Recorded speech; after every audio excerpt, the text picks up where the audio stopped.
Hello, it's Willie from the Ozarks, and we're ready for our December 27th lesson in A Course in Miracles workbook for students. Our final lesson, lesson 361 to 365 are the same lesson.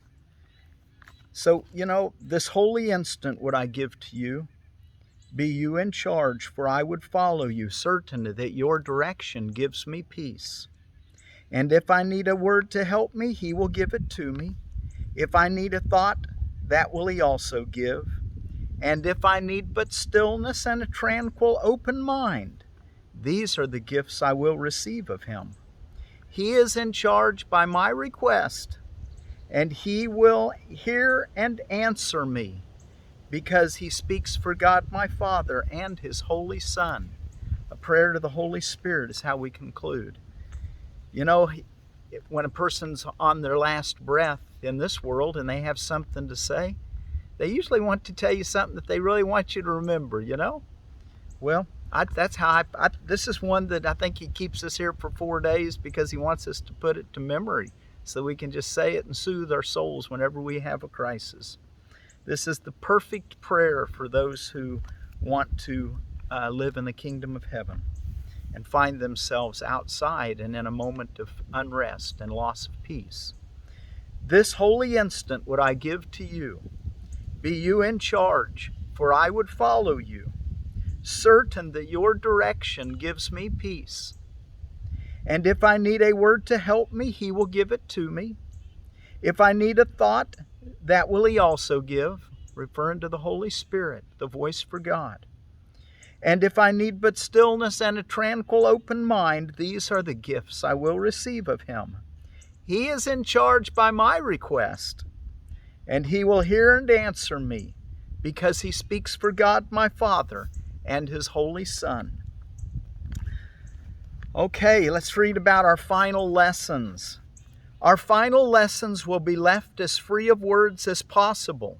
We use them but at the beginning of our practicing, and only to remind us that we seek to go beyond them. Let us turn to him who leads the way and makes our footsteps sure. To him we leave these lessons, as to him we give our lives henceforth.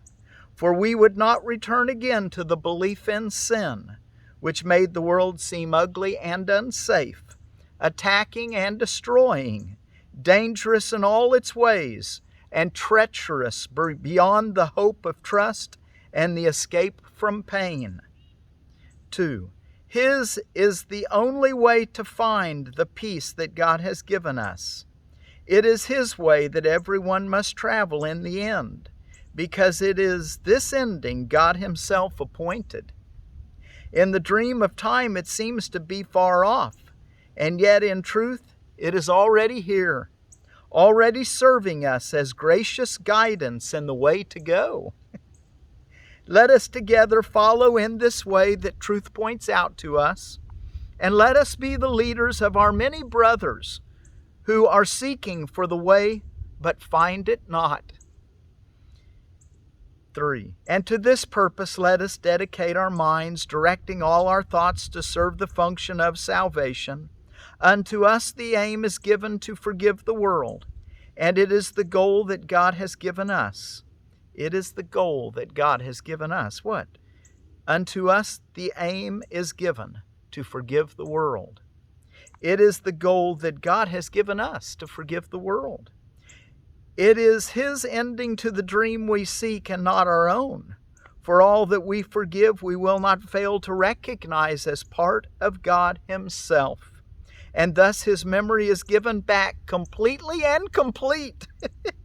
And it is our function to remember him on earth, as it is given us to be his own completion in reality. So let us not forget our goal is shared, for it is that remembrance which contains the memory of God and points the way to him and to the heaven of his peace. For it is that remembrance. What remembrance? So let us not forget our goal is shared. It's shared with everyone we think about. For it is that remembrance which contains the memory of God and points the way to him and to the heaven of his peace. And shall we not forgive our brother who can offer this to us? We want to do the forgiving, to offer this remembrance to us, the removal of all loss of peace. He is the way, the truth, and life that shows the way to us. Remember, Jesus is the way, the truth, and the life, and we're to see the Jesus, the Christ, in each of our brothers. They all now become the Christ. He is the way, the truth, and life that shows the way to us. In Him resides salvation, offered us through our forgiveness given unto Him. We will not end this year, in paragraph 5, we will not end this year without the gift our Father promised to His Holy Son. We are forgiven now. And we are saved from all the wrath we thought belonged to God and found it was a dream. We are restored to sanity, in which we understand that anger is insane, attack is mad, and vengeance merely a foolish fantasy. Ridiculous. We have been saved from wrath because we learned we were mistaken. Nothing more than that. And is a father angry at his son because he failed to understand the truth? We come in honesty to him and say we did not understand and ask him to help us learn his lessons through the voice of his own teacher. Would he hurt his son? Or would he rush to answer him and say, "This is my son, and all I have is his"? Be certain he will answer thus as the prodigal son, his father, answered. Or would he rush to answer him and say, "This is my son, and all I have is his"? Be certain he will answer thus, for these are his words to you, and more than that can no one ever have. For in these words is all there is and all there will be throughout all time and in eternity. Wow. Okay, well, we're going to go back and take a look at this holy instant. Would I give to you, be you in charge? For I would follow you, certain that your direction gives me peace. In just a moment, we'll go back and look at that. Let's go take a look in our text reading. And yesterday we read the vision of Christ. We got a little disrupted there. So I just want to start today in the guide for miracles, and we'll just make it as far as we can. And I think we'll get into where we left off the day before yesterday. Now let me put a little marker in here. And I wanted to tell you as you turn there about the French dandelion. One more dandelion. I just amazed they got all these seeds of different varieties. And this one is the one that I'm more familiar with. It's a Taxicum officinale. It's a perennial. These other ones were annuals that I had read to you about. Now maybe not. Now, I'm not exactly sure which, but this is one called the Taraxacum officinale. It's a perennial. I'm reading this out of the Baker's Creek catalog. This is a cultivated strain from a Dutch seedsman. Plants reach 12 inches in height. Use the young leaves in salads and the older leaves as boiled greens. Boy, that sounds great, doesn't it? Roots can be roasted and used in place of coffee. Wow, that'd probably be really a lot healthier for you, wouldn't it, than drinking coffee, where you actually be getting some really good, healthy nutrients. Not that coffee necessarily is bad. I can't say. Maybe that's one we need to look into a little bit, huh? Roots can be roasted and used in place of coffee, or lifted and forced during winter, like Belgium endive. We're proud to offer this European strain of a traditional old favorite. So I'll probably going to go ahead and, even though I've got dandelion growing all over my place, I'll probably go ahead and get a couple of these varieties. The guide for miracles. Miracles demonstrate that learning has occurred under the right guidance, for learning is invisible, and what has been learned can be recognized only by its results. Its generalization is demonstrated as you use it in more and more situations. You will recognize that you have learned there is no order of difficulty in miracles when you have applied them to all situations. There is no situation to which miracles do not apply, and by applying them to all situations, you will gain the real world. It's just matter of fact, you'll gain the real world. Just apply forgiveness, generalizing it to everything. For in this holy perception you will be made whole, and the atonement will radiate from your acceptance of it for yourself to everyone the Holy Spirit sends to you for your blessing. In every child of God his blessing lies, and in your blessing of the children of God is his blessing to you. 62. Everyone in the world must play his part in the redemption of the world, to recognize that the world has been redeemed. You cannot see the invisible, yet if you see its effects, you know it must be there.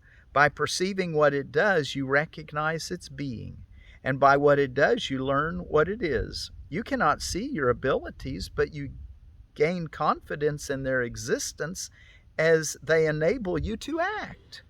And the results of your actions you can see. 63. The Holy Spirit is invisible, but you can see the results of his presence, and through them you will learn that he is there. What he enables you to do is clearly not of this world, for miracles violate every law of reality as this world judges it, every law of time and space, of magnitude and mass, of prediction and control is transcended. For what the Holy Spirit enables you to do is clearly beyond all of them. Perceiving his results, you will understand where he must be, and finally know what he is. Isn't that beautiful? That's why we can trust the Holy Spirit. You don't have to understand how you're going to get from point A to point B. If he tells you head towards point B, well, just head there. Just knowing that he knows whatever. It's like he's in the helicopter overhead and he can see the mountain road as it goes, and he says, that's where I want him to be, and I'd rather him walk along this road rather than going around this road. So just think of the Holy Spirit as he's your guidance. Just follow him. And perceiving his results, you will understand where he must be and finally know what he is. He's your higher self. You cannot see the Holy Spirit, but you can see his manifestations. And unless you do, you will not realize he is there. Miracles are his witnesses and speak for his presence. What you cannot see becomes real to you only through the witnesses who speak for it. For you can be aware of what you cannot see.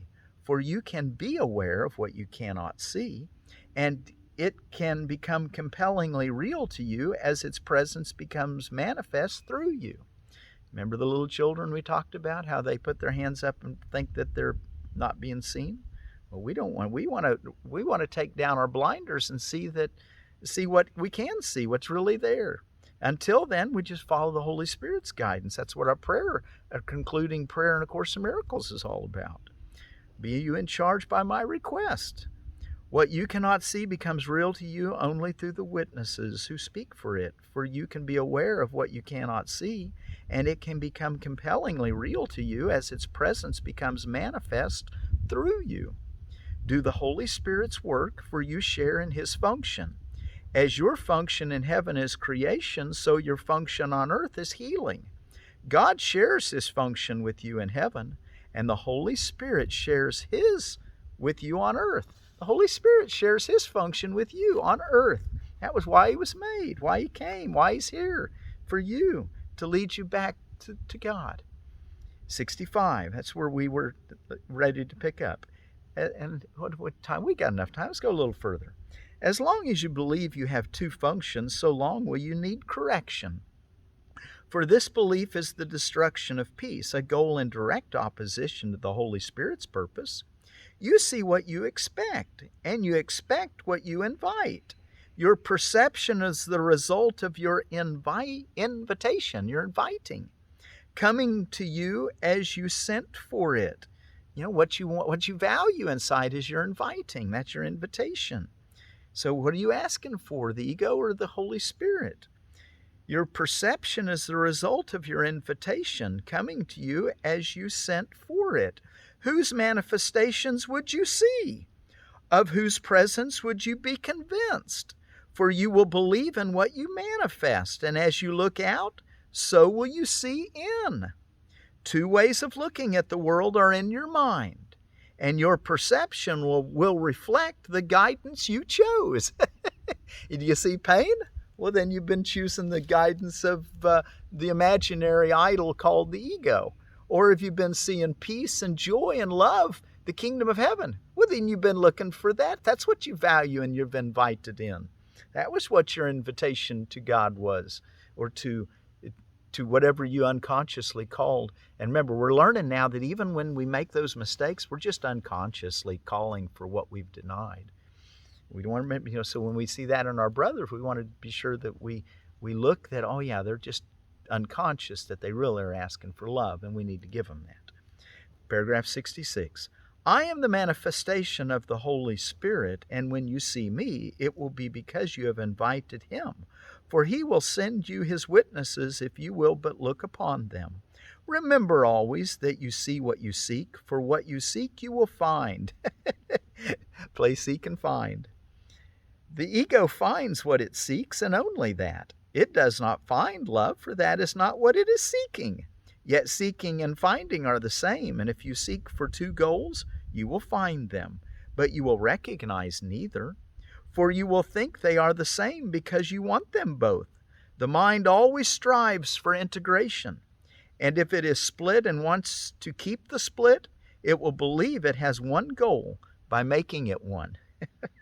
Oh, what tangled webs we weave when we seek to deceive ourselves. Paragraph 67. We said before that what you project is up to you, but it is not up to you whether to project, for projection is a law of mind. Perception is projection. And you look in before you look out. You look in before you look out. As you look in, you choose the guide for seeing, and then you look out and behold his witnesses. Remember, it's what you value, what you're looking in. What are you looking in to find? The peace of God that passes understanding? Or are you looking in to find proof that guilt is real? As you look in, you choose the guide for seeing, and then you look out and behold his witnesses. This is why you find what you seek. What you want in yourself, you will make manifest by projection, and you will accept it from the world because you put it there by wanting it. Oh, you're just emphasizing this. 68. When you think you are projecting what you do not want, it is still because you do want it. This leads directly to dissociation, for it represents the acceptance of two goals, each perceived in a different place, separated from each other because you made them different. The mind then sees a different world outside itself, but not within. This gives it an illusion of integrity and enables it to believe that it is pursuing one goal. As long as you perceive the world as split, you are not healed. For to be healed is to pursue one goal, because you have accepted only one and want but one. And the last, maybe we better stop there. Now let's go. When you want only love, this last paragraph, 69. When you want only love, you will see nothing else. The contradictory nature of the witnesses you perceive is merely the reflection of your conflicting invitations. You've looked upon your minds and accepted opposition there, having sought it there.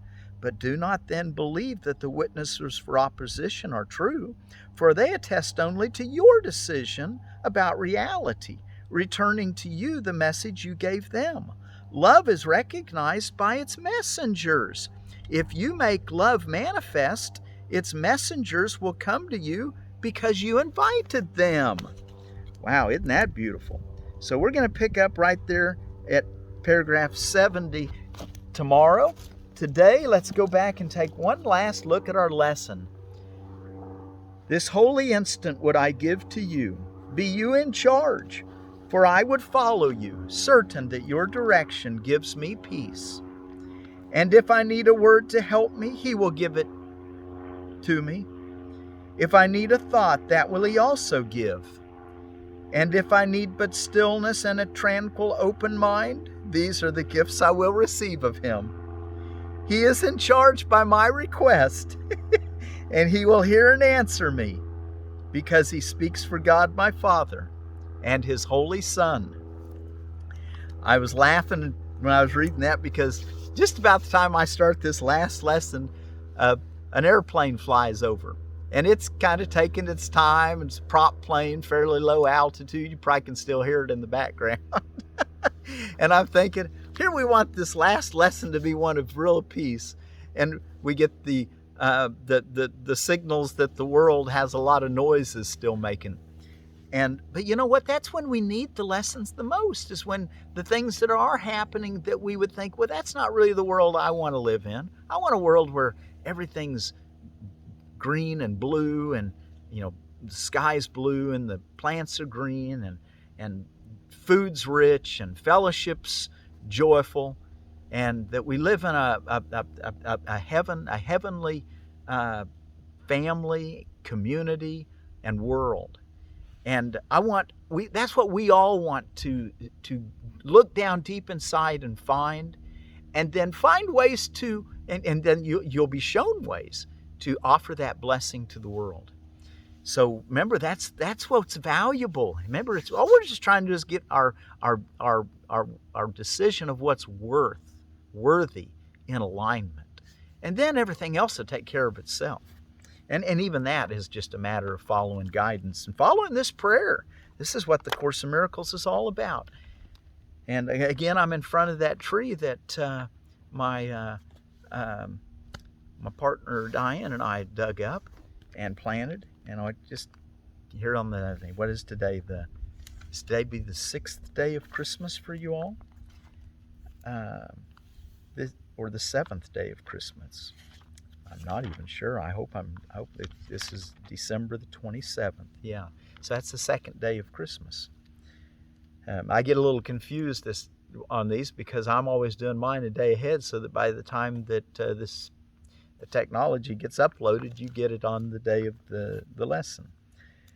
Lesson 361. I just wanted to let you know, thank you so much for joining me on this journey, and I'm looking forward to going again with the ones of you that like to walk along on this journey again, the ones that have received what you want for now. My blessings with you, and I thank you so much. Come back and join me anytime you want to hear a little pep talk from Will and Course in Miracles. Anyway, invite your friends if it was useful to you, and you kind of know which friends might be interested perhaps. And we'll all go through it again next year, the ones that would like. For today, one last time, Lesson 361. This holy instant would I give to you. Be you in charge, for I would follow you, certain that your direction gives me peace. What a beautiful prayer. This holy instant would I give to you. Be you in charge, for I would follow you, certain that your direction gives me peace. And if I need a word to help me, he will give it to me. If I need a thought, that will he also give. And if I need but stillness and a tranquil open mind, these are the gifts I will receive of him. He is in charge by my request, and he will hear and answer me, because he speaks for God my Father and his Holy Son. This holy instant would I give to you. Be you in charge, for I would follow you, certain that your direction gives me peace.